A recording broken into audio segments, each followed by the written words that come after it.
Hello everyone, this is Dr. Anuj Kumar and welcome to your YouTube channel Fearless Innocent Man. Dear students, vector calculus में आज हम discuss करने वाले हैं Stokes theorem, जो कि वेक्टर इंटीग्रेशन में आती है।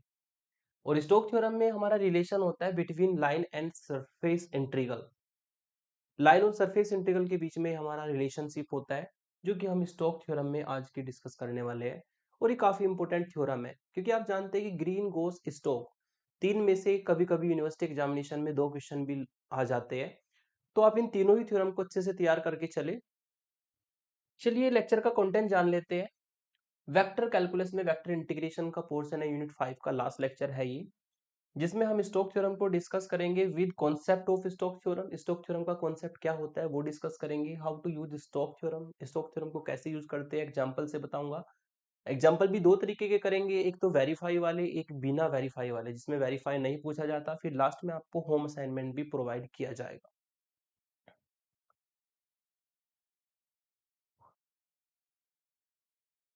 तो बात करते हैं स्टोक थ्योरम की। Stokes theorem, relationship between line and surface integral. इसकी डेफिनेशन को जान लेते हैं। If S is an open surface bounded by a closed curve C, S आपका एक ओपन सरफेस है जो किसी क्लोज कर्व C से बाउंडेड है, ठीक है। And capital F is a vector point function. Capital F एक ऐसा वेक्टर पॉइंट फंक्शन है जो कि उस पोर्शन में having continuous first order partial derivative, जिसके फर्स्ट ऑर्डर के पार्शियल डिफरेंशिएशन एग्जिस्ट करते हैं, देन तब आपको ये थ्योरम स्टोक की क्या कहती है, ठीक है। क्योंकि सिंपल सी बात है, लाइन इंटीग्रल सरफेस इंटीग्रल के बीच में जो है आपका लाइन इंटीग्रल और सरफेस इंटीग्रल के बीच में रिलेशनशिप है, ठीक है। अब ये फॉर्मूले को बताने से पहले मैं आपको इस लाइन का मतलब समझा देता हूँ। एस जो है एक ओपन सरफेस है bounded by a close curve C. इसको समझाने के लिए मैंने मान लिया कि सरफेस आपको स्फेयर दिया है, हेमी स्फेयर दिया है, ये मैंने मान लिया, ठीक है। ये आपका जो है हेमी स्फेयर है, सरफेस है ये वाला जिसको मैं मार्क कर रहा हूँ, ये सरफेस है, ठीक है। ये सरफेस है कैपिटल एस, और ये किससे बाउंडेड है? किसी क्लोज कर्व सी से बाउंडेड है। कर्व कौन सा होगा? कर्व होगा जिसको मैं किसी डिफरेंट कलर से आपको बता देता हूँ, ग्रीन कलर लेता हूँ। ये आपका कर्व बनेगा नीचे, ये कर्व बनेगा, ठीक है। ये कर्व बनेगा सी, ठीक है। और ये सरफेस आपका इस मैंने आपको बताया एग्जाम्पल लिया है समझाने के लिए। तो ऐसा आपका कोई सरफेस है जो कि किसी क्लोज कर्व सी से बाउंडेड है, इस तरीके से मैं मान लेता हूँ। और एफ इसमें डिफाइन है जिसके पार्शियल ऑर्डर डेरिवेटिव एग्जिस्ट करते हैं। तो स्टोक की थ्योरम आपको ये कहती है कि आप एफ डॉट डी आर ये लाइन इंटीग्रल करो ओवर द क्लोज कर्व सी, मतलब ये जो नीचे क्लोज कर्व सी है आपका, इसके ओवर में आप इंटीग्रेशन करो। F dot d are line integral निकालो, जो कि आपको बहुत अच्छे से पता है पहले से ही। या फिर आप curl F dot n cap का सरफेस इंटीग्रल निकालो, सरफेस का यूज करके। जो ऊपर वाला सरफेस है जो मैंने शेडेड करके दिखाया है, आप उस सरफेस वाले पोर्शन को यूज करके सरफेस इंटीग्रल निकालो किसका? Curl F dot n cap का, ठीक है। तो इन दोनों की वैल्यू हमेशा इक्वल आती है। मतलब आप लाइन के ओवर में, इस कर्व के ओवर में लाइन इंटीग्रल निकाल दो एफ डॉट डी आर, या इस सरफेस के ओवर में जो ऊपर शेडेड किया है कर्ल एफ डॉट एन का सरफेस इंटीग्रल निकाल दो, दोनों की वैल्यू हमेशा इक्वल आती है, ठीक है। ये स्टोक्स की थ्योरम कहती है। और एन कैप क्या है? इस सरफेस के लिए यूनिट नॉर्मल वेक्टर है, यूनिट आउटवर्ड नॉर्मल वेक्टर है टू द सरफेस एस, ठीक है। तो ये होती है स्टोक की थ्योरम। स्टोक की थ्योरम की डेफिनेशन के बाद, स्टोक की थ्योरम की डेफिनेशन के बाद फिर इसमें वही दो टाइप के क्वेश्चन आते हैं, ठीक है। जिसमें वेरीफाई दिया जाए, जिसमें वेरीफाई नहीं दिया जाए। अगर वेरीफाई दिया है तो जैसे कि आपको ग्रीन थ्योरम गॉस थ्योरम में भी बताया है, वेरीफाई दिया है तो left hand side right hand side दोनों सॉल्व करनी होती है। मतलब लाइन इंटीग्रल भी निकालना है, सरफेस इंटीग्रल भी निकालना है, दोनों को निकालना है अगर आपको वेरीफाई दिया है। लेकिन अगर आपको वेरीफाई नहीं दिया है, वेरीफाई से अलग कुछ भी दिया हो, इवैल्यूएट, फाइंड, यूजिंग, इस तरह के वर्ड, तो केवल आपको RHS राइट हैंड साइड का यूज कर देना है, और राइट हैंड साइड का यूज करके बहुत इजीली आप उसको फाइंड कर देंगे। तो अब इसके एग्जांपल्स लेते हैं। फर्स्ट एग्जांपल पर आते हैं। फर्स्ट एग्जांपल में आपको दिया है कि verify Stoke theorem for F. F vector के लिए आपको जो है स्टोक थ्योरम वेरीफाई करनी है। X square minus y square i cap plus 2xy j cap, जो कि मैंने यहाँ पे लिख दिया। ठीक है। Taken round the rectangle bounded by the lines, एक रेक्टेंगल आपको दिया है जो इन लाइन से बाउंडेड है, जो कि मैंने ऑलरेडी बना रखा है। ठीक है, ये आपका रेक्टेंगल है। इसमें पहली लाइन होगी x इक्वल टू ए, जो कि यहाँ पर जाएगी। दूसरी लाइन होगी x इक्वल टू माइनस ए, जो कि यहाँ पर जाएगी अपोजिट में। तीसरी लाइन है y equal to zero, y equal to zero x axis पर जाएगी। ठीक है। चौथी लाइन है y equal to B, y equal to B just ऊपर इसके पैरेलल जाएगी y एक्सिस की डायरेक्शन में, इस तरीके से y x एक्सिस के पैरेलल। अगर पॉइंट की बात करें तो ये पॉइंट हो जाएगा आपका माइनस ए कोमा जीरो। ठीक है, इसको ए का नाम देता हूं, इसको बी का नाम देता हूं। बी के पॉइंट हो जाएंगे ए कोमा जीरो। ठीक है, और इसको मैं डी का नाम देता हूं, इसके पॉइंट हो जाएंगे ए कोमा बी। और फिर लास्ट में यहां पर आ जाएगा आपका माइनस ए कोमा बी, और इसका नाम हो जाएगा ई। ठीक है। अब सरफेस क्या बनाएगा, सरफेस बनाएगा ऊपर वाला पोर्शन, और कर्व क्या बनाएगा, कर्व बनाएगा ये वाला, जिसको मैं शेडिड करके दिखाता हूं। ये कर्व बनाएगा हमारा ना। ठीक है, ये ए से बी हम पहले जाएंगे लाइन इंटीग्रल के लिए। ठीक है, और ये आपका बी से डी जाएंगे लाइन इंटीग्रल के लिए एरो के अकॉर्डिंग। लाइन इंटीग्रल जो कि आप ग्रीन थ्योरम में भी अच्छे से सीख चुके हो, वही सेम क्वेश्चन है ये भी। ठीक है, फिर ऊपर जाएंगे डी से ई, और फिर वापस यहाँ पर आएंगे। तो इस तरीके से आपको अगर लाइन इंटीग्रल निकालना है तो लाइन इंटीग्रल को चार हिस्सों में ब्रेक करना पड़ेगा। ठीक है, स्टोक की थ्योरम आप जानते हैं कि बाई स्टोक थ्योरम आपके पास लेफ्ट हैंड साइड में लाइन इंटीग्रल होता है F dot d r over the curve close curve C. तो पहले हम क्या करेंगे, क्योंकि वेरीफाई दिया, पहले लाइन इंटीग्रल को ही निकाल लेते हैं। उसके लिए आपको चार चीजों की जरूरत होगी। ठीक है, चार लाइनों में डिवाइड है आपका रेक्टेंगल, तो फोर फोर। यहाँ पे जो सरफेस का जो हमारा कर्व है, वो एक रेक्टेंगल की फॉर्म बनाएगा इस तरीके से। ये पूरा क्लोज कर्व सी बनेगा जो हमने लिया है। ठीक है, तो इसके चार लाइनें हैं। ठीक है, कर्व की एक तो है A B line. A B line के लिए फिक्स है y इक्वल टू जीरो। ठीक है, y अगर जीरो है तो dy जीरो होगा, और x की लिमिट माइनस ए से a जाएगी, एंड x जो है वो माइनस ए से स्टार्ट होकर के x इक्वल टू a तक जाएगा। ठीक है, फिर दूसरा फेस लेंगे, दूसरा फेस आपका होगा बी डी। बीडी फेस लेंगे तो उसके लिए x equal to A fix है, तो dx की वैल्यू जीरो होगी। ठीक है, एंड y की लिमिट वेरी कर जाएगी। सेकंड कोऑर्डिनेट को देखो, जीरो से लेकर के b एरो के अकॉर्डिंग लिमिट लेनी है। फिर आएगी आपकी DE line, four DE line. DE line में y equal to B fix है, dy की वैल्यू जीरो होगी, एंड x की वेरिएशन होगी आपकी, फर्स्ट कोऑर्डिनेट को देखो, a से लेकर के माइनस ए, एरो के अकॉर्डिंग चलना है। ठीक है, x की वेरिएशन होगी a से माइनस ए। फिर आना है आपको ई से ए, four E A. E A के लिए जब आएंगे तो x की वैल्यू फिक्स है माइनस ए, dx इसका डिफरेंशिएशन करेंगे तो जीरो आएगा। और वेरिएशन अगर देखें तो y का है b से स्टार्ट होगा ऊपर सेकंड कोऑर्डिनेट को, और जीरो तक जाएगा, तो y की लिमिट आपको इससे मिल जाएगी। और जो पूरा कर्व क्लोज कर्व सी है वो इन चारों लाइनों से मिलके बना है, A B plus B D plus D E plus E A. इन चारों लाइनों से मिलके आपका पूरा क्लोज कर्व सी बनेगा। मतलब जब हम लाइन इंटीग्रल निकालेंगे, लाइन इंटीग्रल का formula close curve C F dot d r. ठीक है, एफ डॉट डी आर की अगर वैल्यू निकाले एफ है, और डी आर आप जानते हैं, डी आर हमारा होता है टू डायमेंशन में लेंगे यहाँ पे d x i cap plus d y j cap. ठीक है, then F dot d r हम बहुत इजीली फाइंड कर सकते हैं। एफ डॉट डी आर की जो वैल्यू है वो होगी इनकी दोनों की डॉट प्रोडक्ट, तो आई का कंपोनेंट आई के साथ मल्टीप्लाई कर जाएगा। ठीक है, ये हो जाएगा x square minus y square d x, और plus two x y j का कंपोनेंट जे के कंपोनेंट के साथ मल्टीप्लाई कर जाएगा। इससे आपको एफ डॉट डी आर की वैल्यू मिल जाएगी, जिसका हम आगे यूज करेंगे। ठीक है, तो ये एफ डॉट डी आर है। और एफ डॉट डी आर की अगर बात करें तो आपका क्लोज कर्व चार हिस्सों में मिलके, चार हिस्सों से बनेगा, और चार हिस्से आपके कौन कौन से होंगे, A B plus B D plus DE, और लास्ट में आपका है ई ए। और इसकी value F dot d r की जो वैल्यू आपने निकाली है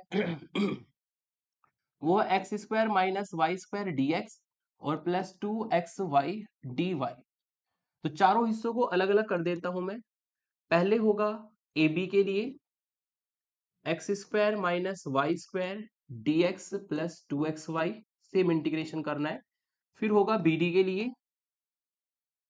के लिए, होगा x square minus y square d x और प्लस 2xy dy। फिर होगा डीई के लिए x square minus y square d x और प्लस 2xy dy। और लास्ट में आपका जाएगा ई ए के लिए x square minus y square d x plus 2xy dy। तो ये जो आपका चार लाइन थी, चारों लाइनों में इंटीग्रेशन ब्रेक हो जाएगा। अब चारों की जो ऑब्जर्वेशन हमने निकाली वो पुट करेंगे, है ना। पहली ए बी लाइन के लिए ऑब्जर्वेशन है आपके पास y0 dy0। तो इसमें आप जो है y को 0 रख देंगे और dy को 0 रख देंगे। dy को 0 रखने पर ये सारी टर्म 0 हो जाएगी, y को 0 रखने पर यहाँ पर एक्स स्क्वायर dx बचेगा खाली। और x की लिमिट चाहिए आपको, x की लिमिट होगी -a से a, ठीक है। प्लस फिर यहां पर आते हैं BD के लिए, BD के लिए x को a रखना है, dx को 0, ठीक है। तो dx की वैल्यू 0 होने पर ये टर्म 0 हो जाएगी और x की वैल्यू को हमें a रखना है, तो ये 2ay मिलेगा, 2ay और dy मिलेगा। और हमें चाहिए y की लिमिट, y की लिमिट यहाँ पे होगी BD के लिए, y की लिमिट 0 से b। फिर चलते हैं हम DE के लिए, DE के लिए अगर जाते हैं तो y की वैल्यू b रखनी है, dy को 0, dy को 0 रखने पर ये सारा 0 हो जाएगा। और y की वैल्यू को b रखना है, y की वैल्यू को अगर b रखेंगे तो यहां से आपको मिलेगा x square minus B square d x. और x की जो x square minus B square d x, और x की जो लिमिट है a से माइनस ए, x की लिमिट हो जाएगी a से माइनस ए। फिर प्लस लास्ट में आपका जाना है EA के लिए, x को माइनस ए dx को 0। तो इसमें dx को 0 रखने पर ये 0 हो जाए, इसमें dx को 0 रखने पर ये 0 हो जाएगा। और x को माइनस ए रखना है तो माइनस के 2ay आएगा और dy। और जहां पे आपको मिलता है y की लिमिट b से 0, ठीक है। तो ये हमारा हो जाएगा। अब इसको थोड़ा सा सॉल्व करना है, तो यहाँ पर x की लिमिट है -a से a x square d x. और ये थर्ड टर्म को यहाँ पे लिख देता हूं मैं। जब इसमें लिमिट को रिवर्स करोगे तो माइनस साइन हो जाएगा, लिमिट को रिवर्स करते हैं तो एक माइनस साइन बाहर लगता है और ये हो जाएगी लिमिट रिवर्स, a से माइनस ए थी तो माइनस ए से a हो जाएगी, अंदर बचेगा x square minus B square d x. ये पॉजिटिव है आपका। y की लिमिट 0 से b 2ay dy। यहाँ पे भी लिमिट को रिवर्स कर देंगे तो एक माइनस साइन होगा एडजस्ट, तो एक माइनस अंदर है तो माइनस माइनस प्लस हो जाएगा। y की लिमिट 0 से b 2ay dy, ठीक है। अब इसको थोड़ा सॉल्व कर लेते हैं। यहाँ पर अगर सॉल्व करें तो x की लिमिट होगी -a से a, एक्स स्क्वायर से एक्स स्क्वायर कट जाएगा, माइनस बी स्क्वायर माइनस से मल्टीप्लाई करके प्लस के बी स्क्वायर डी एक्स बचेगा। और यहाँ पर दोनों को जब ऐड करेंगे तो ये 4ay हो जाएगा, 4a को कांस्टेंट और y की लिमिट 0 से b, सॉल्व करके ये आ जाएगा। अब यहाँ पर बी स्क्वायर कॉन्स्टेंट है, ठीक है। और 1 का इंटीग्रेशन होगा x और इसकी लिमिट होगी आपकी -a से a। फिर प्लस यहाँ पे आपको मिलेगा 4a कांस्टेंट और y का इंटीग्रेशन होगा y स्क्वायर अपॉन 2 और लिमिट होगी 0 से b। इसको सॉल्व करके आपको मिलता है a b स्क्वायर और माइनस माइनस फिर x को -a रखना है। जब x को -a रखेंगे तो ये प्लस हो जाएगा, ठीक है ना। x को a रखा तो a b स्क्वायर, x को -a रखा, एक बीच में माइनस होता है, सेकंड लिमिट रखते हुए तो दोनों माइनस माइनस प्लस हो जाएगा, तो ये भी a b स्क्वायर आएगा, ठीक है। और यहाँ पर ये आपको मिलेगा बी स्क्वायर अपॉन 2 -0 यानी कि बी स्क्वायर अपॉन 2, तो 2a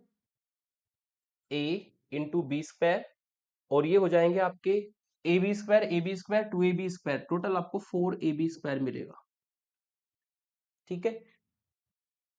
तो हमने स्टोक की थ्योरम को अप्लाई किया, वही लाइन इंटीग्रल का कॉन्सेप्ट जो कि आपको अलग से भी एक वीडियो बताई है, ग्रीन थ्योरम में भी आपने यूज किया है इसको, है ना।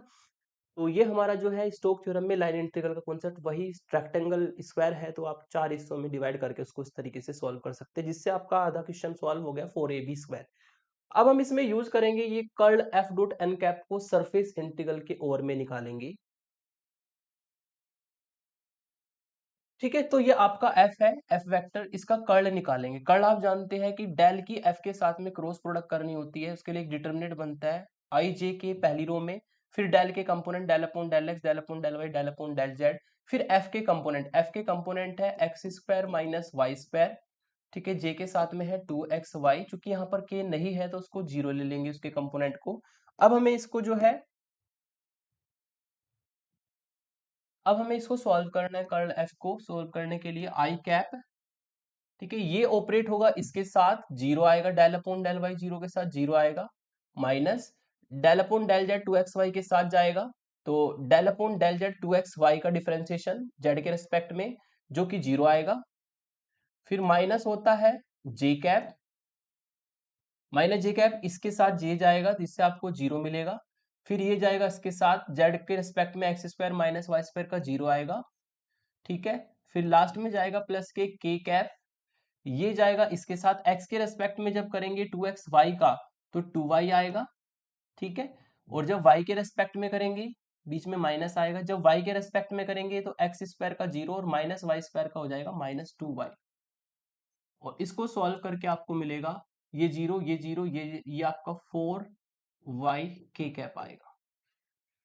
तो सबसे पहला काम था कर्ल एफ को फाइंड करना, जो कि मैंने कर्ल एफ को फाइंड किया। चूंकि जो आपका सरफेस था उसके लिए कर्व आपका एक रेक्टेंगल बना था जो कि टोटली एक्स वाई प्लेन में गया था, ठीक है, यानी कि जो हमने प्रोजेक्शन लिया है वो एक्स वाई प्लेन में ली है। अगर एक्स वाई प्लेन में प्रोजेक्शन है तो आपको मैंने बता रखा है कि एक्स वाई प्लेन के लिए जेड एक्सिस जो है नॉर्मल का काम करता है, परपेंडिकुलर का काम करता है, ठीक है, इसको फिगर से बताता हूं आपको।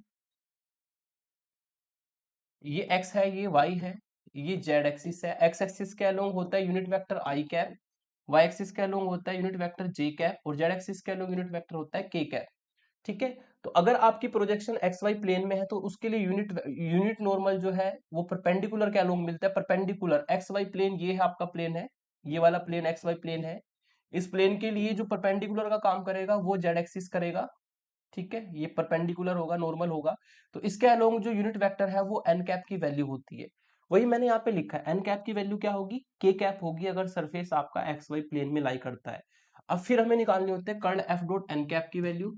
कर्ल एफ आपने निकाला है 4y के कैप, और एन कैप की वैल्यू है के कैप, और के कैप की डॉट प्रोडक्ट के कैप के साथ करेंगे तो 4y हमें मिलता है, ठीक है, तो ये हमारा 4y आ जाएगा इसको सॉल्व करके।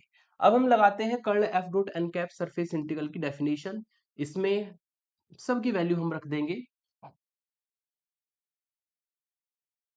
Curl F dot n cap निकल गया, और ds आपका होता है, ds will be equal to dx dy, अगर एक्स वाई प्लेन में लाई करता है तो, और n डॉट के कैप,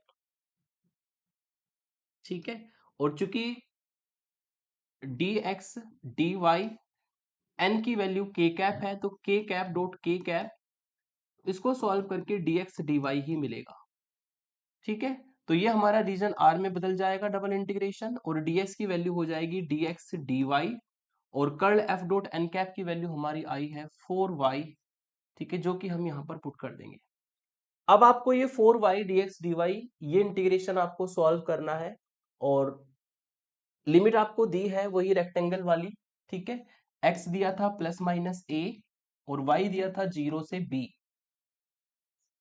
यानी कि x की लिमिट दी है आपको माइनस a से a, और y की लिमिट दी है 0 से b, ठीक है, तो यहां पर हम लिमिट रखेंगे तो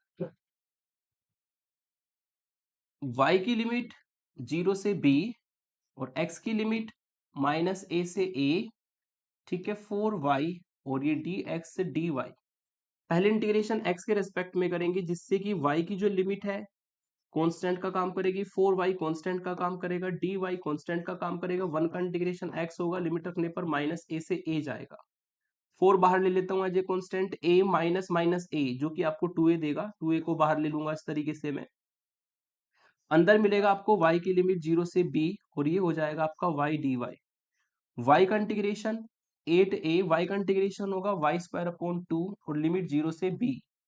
यहाँ पे 2 से 8 को काट देंगे, 4a बन जाएगा, 4a अंदर रखेंगे b स्क्वायर माइनस 0, तो सॉल्व करके आएगा 4ab स्क्वायर। इसका मतलब जो आपका सरफेस इंटीग्रल है, ठीक है, वो भी हमने फाइंड कर दिया, उसकी वैल्यू भी 4ab स्क्वायर आई है।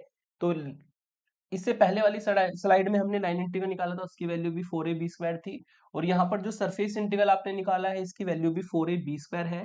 तो लास्ट में हम लिख सकते हैं हेंस कि जो हमारा लाइन इंटीग्रल है वो सरफेस इंटीग्रल के बराबर है।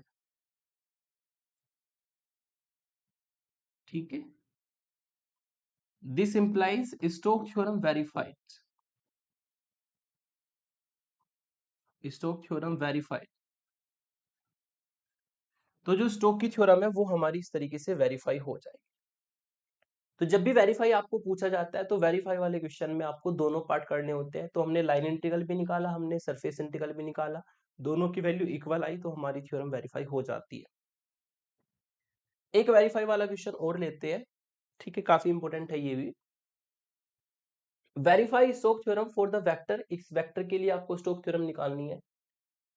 Over the upper half of the square x square plus y square plus z square equal to 1।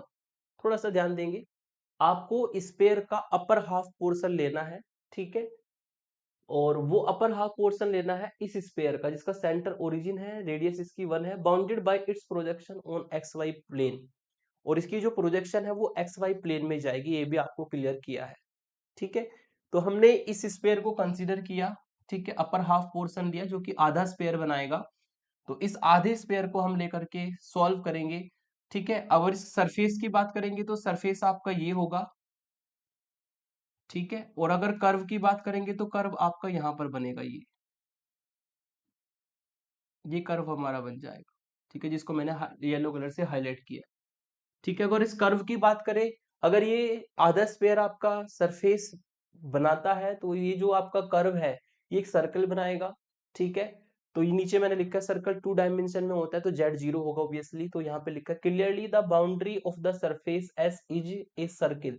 ये जो बाउंड्री होगी सरफेस एस की एक सर्कल बनाएगी जहां पे जेड 0 लेना पड़ेगा, जेड 0 लेंगे तो x square plus y square equal to 1 आएगा, जो कि एक सर्कल की इक्वेशन है जिसका सेंटर ओरिजिन होगा, रेडियस इसकी 1 होगी। इसकी हम पैरामेट्रिक फॉर्म भी कर सकते हैं, पोलर फॉर्म भी में भी कन्वर्ट कर सकते हैं, पैरामेट्रिक फॉर्म पोलर फॉर्म जो भी आप समझे, जिसमें x को r cos थीटा रखा जाता है, y को r sin थीटा, r की वैल्यू है रेडियस, रेडियस यहाँ पर 1 है तो x को हम cos थीटा यूज कर सकते हैं, y को हम sin थीटा, और पूरे सर्किल में थीटा का अगर वेरिएशन देखें तो 0 से स्टार्ट होकर के पूरा एक राउंड लगता है जिससे कि 0 से 2 पाई हमारी थीटा की लिमिट आ जाती है। ठीक है, तो ये ऑब्जर्वेशन हम यूज करेंगे यहाँ पर, है ना। तो f दिया था और आपको पता है डी आर हम निकाल सकते हैं, D x i cap, D y j cap, D Z के कैप, दोनों की डॉट प्रोडक्ट करेंगे तो आई का कंपोनेंट आई के साथ मल्टीप्लाई करेगा, जे का कंपोनेंट जे के साथ मल्टीप्लाई करेगा, के का कंपोनेंट के साथ मल्टीप्लाई करेगा। फिर हमें निकालना है line integral F dot d are.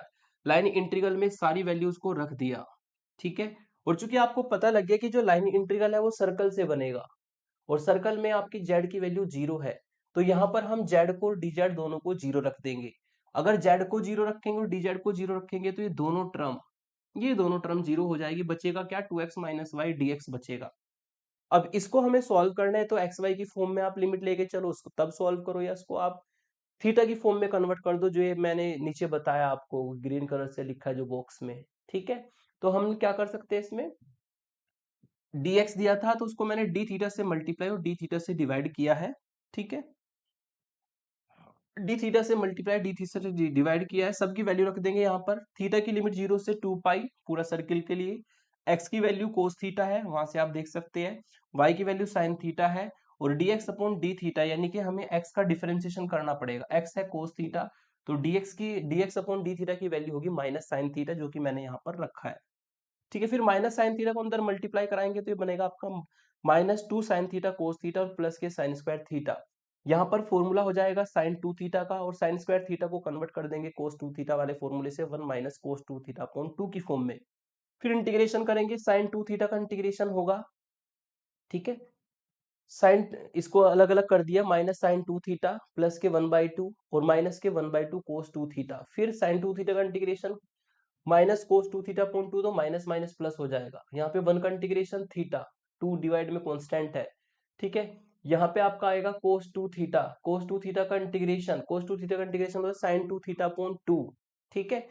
एक 2 पहले से है, एक 2 यहाँ पर, तो ये डिवाइड में 2 भी आएगा, ठीक है। फिर हम क्या करेंगे,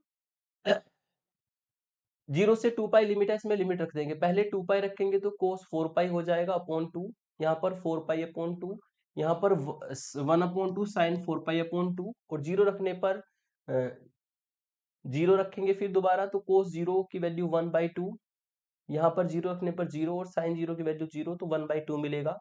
इसमें भी साइन 4 पाई की वैल्यू आप जानते हैं 0 होती है, कोस 4 पाई की वैल्यू 1 होती है, ठीक है, ये नोट करना। कोस 4 पाई की वैल्यू 1 होती है और साइन 4 पाई की वैल्यू 0 होती है। दोनों वैल्यू को हमने यहाँ पे यूज किया, इसको सॉल्व करके 1/2 यहाँ से मिला, पाई यहाँ से मिला, और यहाँ से आपको मिला 0, और यहाँ से मिला माइनस 1/2। सॉल्व करा तो 1/2 से 1/2 कटा, पाई आ जाएगा। एफ डॉट डी आर जो लाइन इंटीग्रल की वैल्यू है वो हमारी आ जाएगी, जो कि पाई की फॉर्म में आएगी, ठीक है।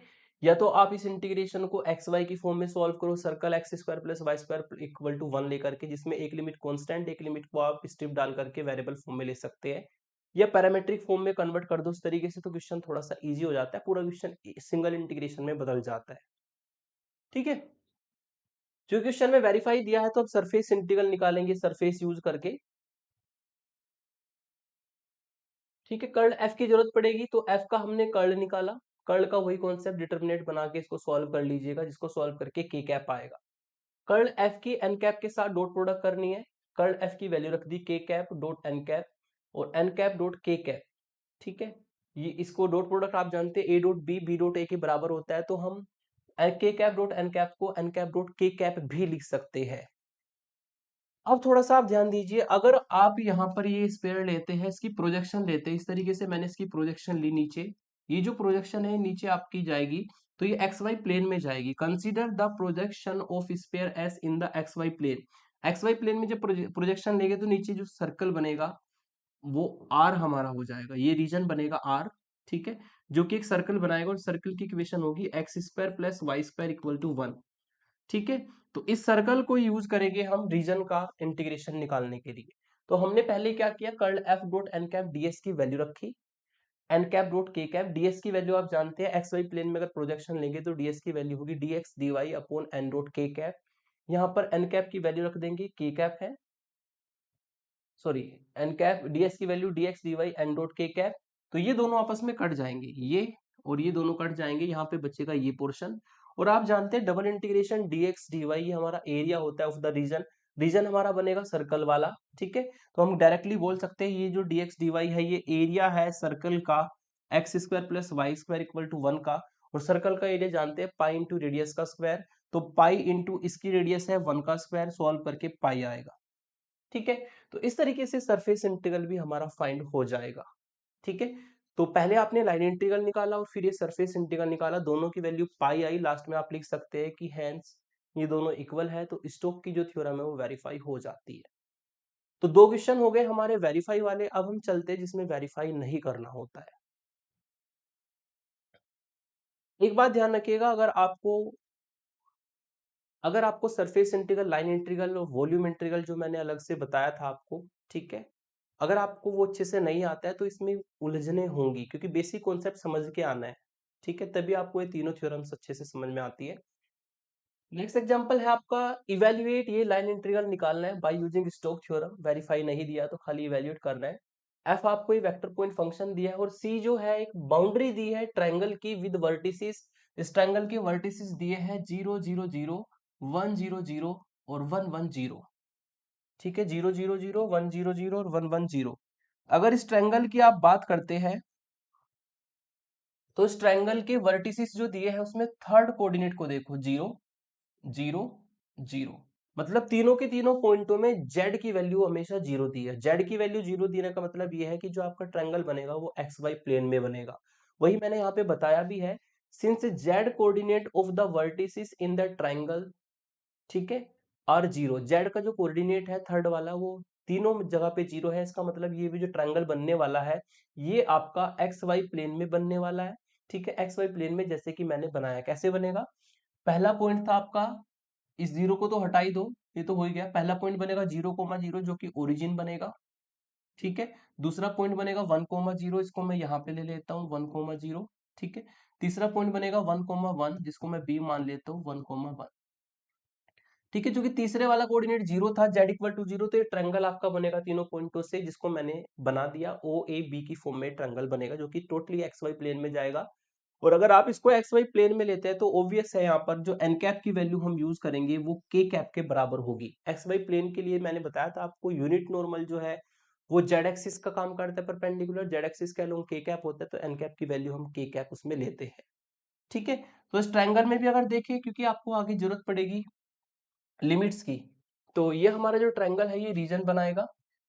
ठीक है, ये टोटल आपका रीजन बनाएगा जिसको कैपिटल आर हम कहेंगे।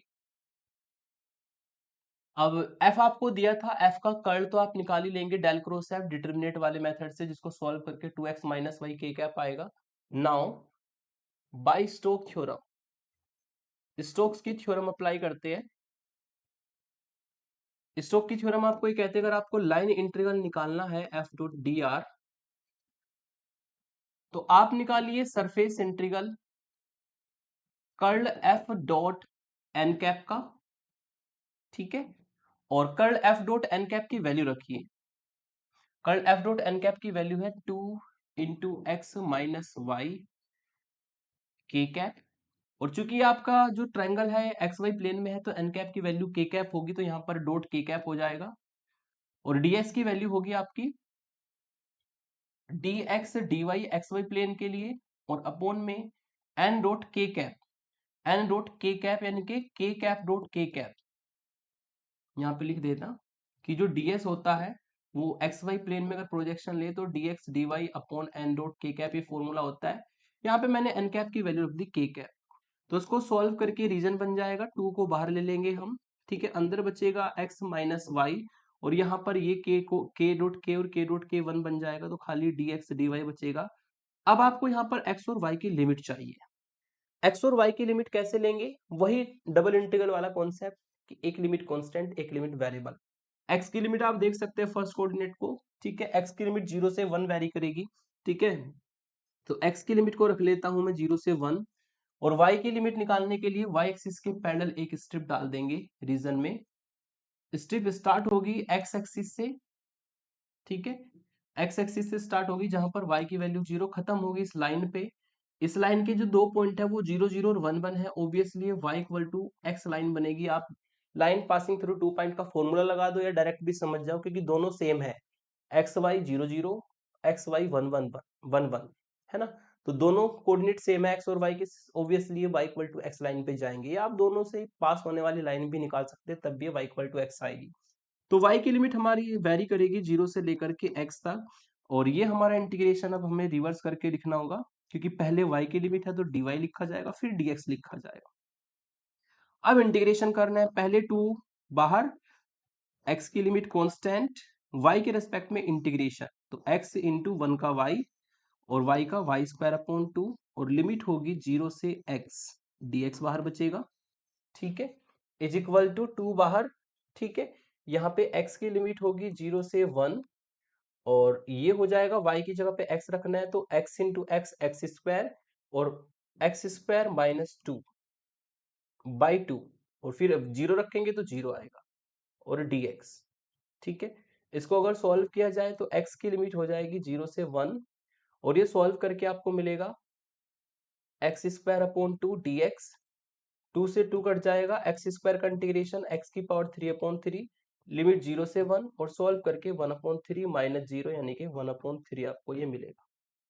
ठीक है, तो जिस क्वेश्चन में आपको वेरीफाई नहीं दिया जाएगा, ठीक है, खाली इवेल्युएट या फाइंड या कुछ भी इस तरह से दिया जाएगा, तो आप क्या करेंगे, लाइन इंटीग्रल तो थोड़ा बड़ा हो जाता है पोर्शन, उसका हम क्या करेंगे, सरफेस इंटीग्रल में इस तरीके से कन्वर्ट कर देंगे बाय यूजिंग स्टोक थ्योरम, और डबल इंटीग्रेशन में रीजन मान करके, प्रोजेक्शन मान करके उसको सॉल्व कर लेंगे।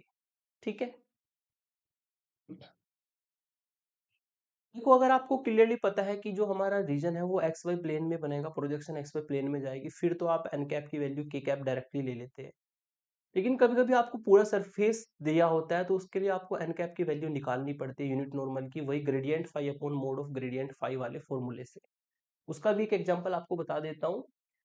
Apply Stokes theorem to evaluate the integral, ये इंटीग्रल आपको फाइंड करना है, where c is the boundary of the triangle with vertices 2 0 0 0 3 0 0 0 6।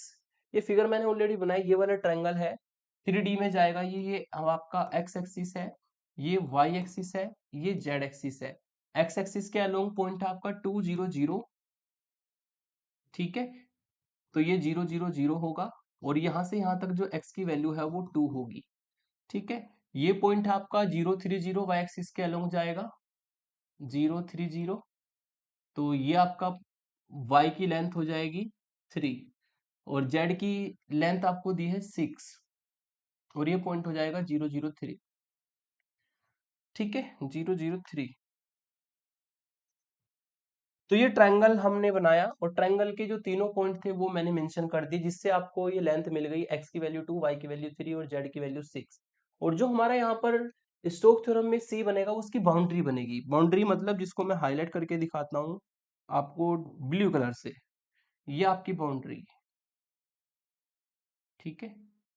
ये इस ट्रायंगल की जो बाउंड्री है ये क्लोज कर्व सी बनाएगी, इसको मैं एरो से बता देता हूँ, ये क्लोज कर्व सी बनाएगी, ठीक है। तो हमें क्या करना है, स्टोक्स थ्योरम को अप्लाई करना है, इस इंटीग्रेशन को फाइंड करना है। सी आपको पता लग गया कि ये बाउंड्री है और ये आपका ट्रायंगल है। वेरीफाई नहीं दिया तो एक ही पोर्शन लेंगे, सरफेस सेंट्रिकल वाला, यानी कि इसको वेरिएबल प्लेन बोलते हैं, टेट्राहेड्रन भी इसको कहते हैं, ठीक है। इसका हम क्या करेंगे, जो सरफेस है वो कंसिडर करेंगे, और सरफेस बनेगा इसकी इक्वेशन से, तो इसकी इक्वेशन जाननी जरूरी है, आपने 3D में इंटर में पढ़ी होगी। इस वेरिएबल प्लेन की इक्वेशन होती है x upon a plus y upon b plus z upon c equal to 1। ये वेरिएबल प्लेन की इक्वेशन होती है। ए होता है x एक्सिस पे इंटरसेप्ट, बी होता है y एक्सिस पे इंटरसेप्ट, सी होता है z एक्सिस पे इंटरसेप्ट, यानी कि ए बी सी की वैल्यू यहाँ पे दी है 2 3 और 6। तो हम इस सरफेस की, इस वेरिएबल प्लेन की इक्वेशन बना सकते हैं, जो होगी x अपॉन 2 y अपॉन 3 और z अपॉन 6, जिसको यूज करके हम यूनिट नॉर्मल वेक्टर सरफेस के लिए फाइंड करेंगे और आगे क्वेश्चन को प्रोसीड करेंगे। तो चलिए, इंटीग्रेशन आपको दिया था एफ डॉट डी आर, ये डायरेक्टली आपको मल्टीप्लाई करके दिया था, मुझे इससे एफ चाहिए। तो एफ को निकालने के लिए आप जानते हैं कि इसके साथ dx है तो उसका मतलब ये x प्लस वाई आई कैप होगा, और इसके साथ dy है तो इसके साथ आपका j कैप जाएगा, और इसके साथ ये dz है तो इसके साथ k कैप जाएगा, ठीक है। क्योंकि वो एफ डॉट डी आर दिया है, हमें एफ निकालना है, तो dx dy dz को i j k से, ठीक है, रिप्लेस करना होगा, इस तरीके से एफ वेक्टर मिल जाएगा। फिर वही एज यूजुअल आपको उसका कर्ल निकालना है, कर्ल का वही डिटरमिनेट वाला मेथड सॉल्व कर लीजिएगा, 2i प्लस के कैप आएगा, ठीक है। फिर हम लेते हैं इस प्लेन की equation, O A B C जो प्लेन बनेगा हमारा, ये ए बी सी के पॉइंट, ये ए पॉइंट है, ये बी पॉइंट है, ये सी पॉइंट है, ठीक है। तो ओ ए बी सी की जो इक्वेशन बनेगी वो मैंने बताई आपको, वेरिएबल प्लेन की इक्वेशन होती है x upon a plus y upon b plus z upon c equal to 1 वाले फॉर्मूले से। एबीसी की वैल्यू 2 3 6, जो x axis y axis z axis पर इंटरसेप्ट है, अंतःखंड है, ठीक है। तो ये हमने एबीसी की वैल्यू रखी, इससे क्या होगा, हमारी ये सरफेस की इक्वेशन बन गई। अगर सरफेस की इक्वेशन बनी है तो आप उसके लिए एन कैप, उसके लिए एन कैप यानी कि यूनिट नॉर्मल वेक्टर फाइंड कर सकते हैं। सरफेस की इक्वेशन दी है तो gradient phi upon mod of gradient phi का यूज करेंगे, जो कि आपको मैंने बहुत अच्छे से बता रखा है। तो हमने क्या किया, सरफेस को फाई कंसीडर किया, ग्रेडियंट फाई का फॉर्मूला, ग्रेडियंट फाई आप जानते हैं, डेल को फाई पे ऑपरेट करना होगा, डेल की वैल्यू रखी, i cap del upon del x plus j cap del upon del y plus k cap del upon del z, phi की वैल्यू रखी, फाई को अंदर ले जाएंगे, अंदर ले जाएंगे तो यहाँ पे डेल अपॉन डेल एक्स इसका डिफरेंशिएशन करेगा, ठीक है। वाई और जेड और वन कांस्टेंट, एक्स अपॉन 2 का 1 अपॉन 2 आएगा तो आई अपॉन 2 मिलेगा। ये डेल अपॉन डेल वाई जब इसका करेगा तो खाली 1 अपॉन 3 जे के साथ जाएगा। फिर ये डेल अपॉन डेल जेड करेगा, जेड अपॉन 6 का, बाकी सब कांस्टेंट जीरो रहेंगे तो के अपॉन 6 आ जाएगा। एन कैप का फॉर्मूला लगाया, एन कैप का आपका फॉर्मूला होता है, एन कैप का फॉर्मूला होता है ग्रेडियंट फाई अपॉन में उसका मैग्नीट्यूड, तो ये फॉर्मूला मैंने लगाया, ऊपर ग्रेडियंट फाई की वैल्यू रखी, नीचे इसका मैग्नीट्यूड, मैग्नीट्यूड मतलब आई के कंपोनेंट का स्क्वायर, जे के कंपोनेंट का स्क्वायर और के कंपोनेंट का स्क्वायर। ऊपर भी एलसीएम लिया, नीचे भी एलसीएम लिया। नीचे अगर देखें तो 4, 9 और 36 बनेगा होल स्क्वायर ओपन करने पे, तो 36 ही एलसीएम आएगा। और 36 एलसीएम लेकर के यहाँ पे आपको 9 + 4 + 1 मिलेगा। ऊपर अगर देखें ये अंडर रूट के अंदर जाएगा, ऊपर भी एलसीएम लेके 6 एलसीएम आएगा, जिसको सॉल्व करके 3i + 2j + 1 k आएगा। तो उसको अगर 6 से 6 काट दे डिवाइड वाला, तो यहाँ पे मिलेगा आपको n कैप की value 3i cap + 2j cap + 1 k cap. तो ये हमारा जो है यूनिट नॉर्मल वेक्टर हो जाएगा इस प्लेन यानी कि सरफेस के लिए। ठीक है, फिर वही हमें curl f dot n cap चाहिए और हमें n cap dot k cap चाहिए, तब हम जाके डबल इंटीग्रल का फॉर्मूला लगाएंगे। तो curl f dot n cap की डॉट प्रोडक्ट करेंगे। कर्ल f हमने निकाल रखा है, ये रहा 2i + k cap. N cap हमने ये निकाला है, दोनों की वैल्यू रख दी। डॉट प्रोडक्ट करनी है दोनों की डॉट प्रोडक्ट करेंगे तो आई का कंपोनेंट आई के साथ 2 × 3 6, जे का कंपोनेंट जे के साथ, यहाँ पे जे का कंपोनेंट है नहीं तो 0 लेंगे, तो 0 × 2 0 आएगा। ठीक है, के का कंपोनेंट के साथ 1 × 1 1 आएगा, और डिवाइड में √14 तो सॉल्व करके 7/14 आएगा। हमें चाहिए एन डॉट के कैप की वैल्यू, एन हमारा ये था, रख दिया। डॉट के कैप और के कैप की वैल्यू जब मल्टीप्लाई करेगी तो 1 आ जाती है। बाकी I dot k cap, J dot k cap 0 होता है, तो यहाँ से सॉल्व करके आपको 1/14 मिलेगा अंडर रूट में। अगर इसका मैग्नीट्यूड भी लेंगे तब भी 1/14 रहेगा। फिर हम स्टोक की थ्योरम यहाँ पे अप्लाई करेंगे, तो लाइन इंटीग्रल जो है एफ डॉट डी आर, वो curl F dot n cap d s के बराबर होता है बाई द फॉर्मूला। ठीक है, और हमने यहाँ पर जो प्रोजेक्शन कंसिडर की है वो एक्स वाई प्लेन में की है। Let r be the projection of s in the x y plane, मतलब ये जो सरफेस है आपका 3D में जो प्लेन है, इसकी जो प्रोजेक्शन है वो हम प्रोजेक्शन मान के ही सरफेस इंटीग्रल को सॉल्व करते हैं। वो प्रोजेक्शन हमने एक्स वाई प्लेन में कंसिडर की है।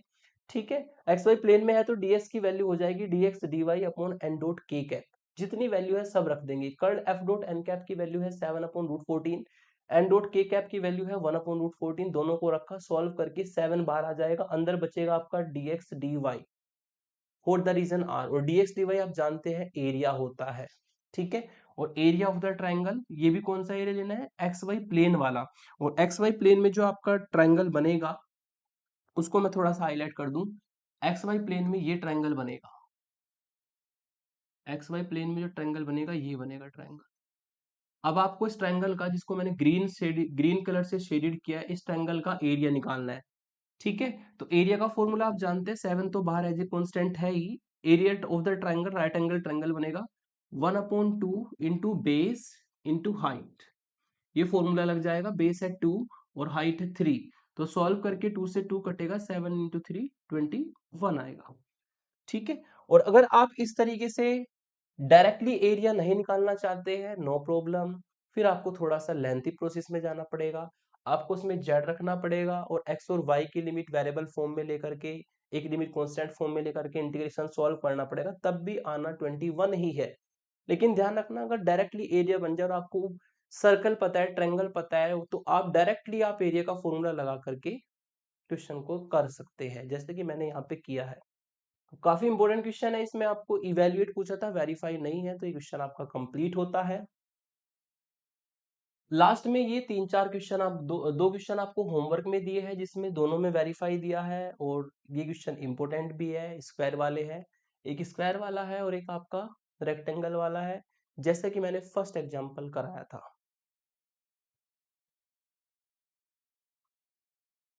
तो इसी के साथ हमारा जो यूनिट 5 है वो कंप्लीट होता है। ठीक है, यूनिट 5 जिसमें आपने वेक्टर डिफरेंशिएशन, वेक्टर इंटीग्रेशन, ये सब चीजें डिस्कस की वेक्टर कैलकुलस के अंदर। ठीक है, आज की इस वीडियो में इतना ही रखते हैं। ठीक है, अपने इस चैनल को ज्यादा से ज्यादा शेयर करें, अपने दोस्तों को बताएं कि आपके इस चैनल पर इंजीनियरिंग मैथमेटिक्स 1, मैथमेटिक्स 2, मैथमेटिक्स 3, 4, डीएसटीएल सभी की वीडियोस, ठीक है, अपलोडेड है। ठीक है, और जिसको मैं day by day digital screen पर भी अपडेट कर रहा हूँ। ठीक है, और इंपॉर्टेंट क्वेश्चन की सीरीज भी मैंने चला दी है विद वन शॉट। ठीक है, इंपॉर्टेंट टॉपिक्स की वीडियो पहले से अपलोडेड है। तो ज्यादा से ज्यादा अपने दोस्तों को बताएं अपने इस चैनल के बारे में, और ज्यादा से ज्यादा सपोर्ट करें। Thank you for watching.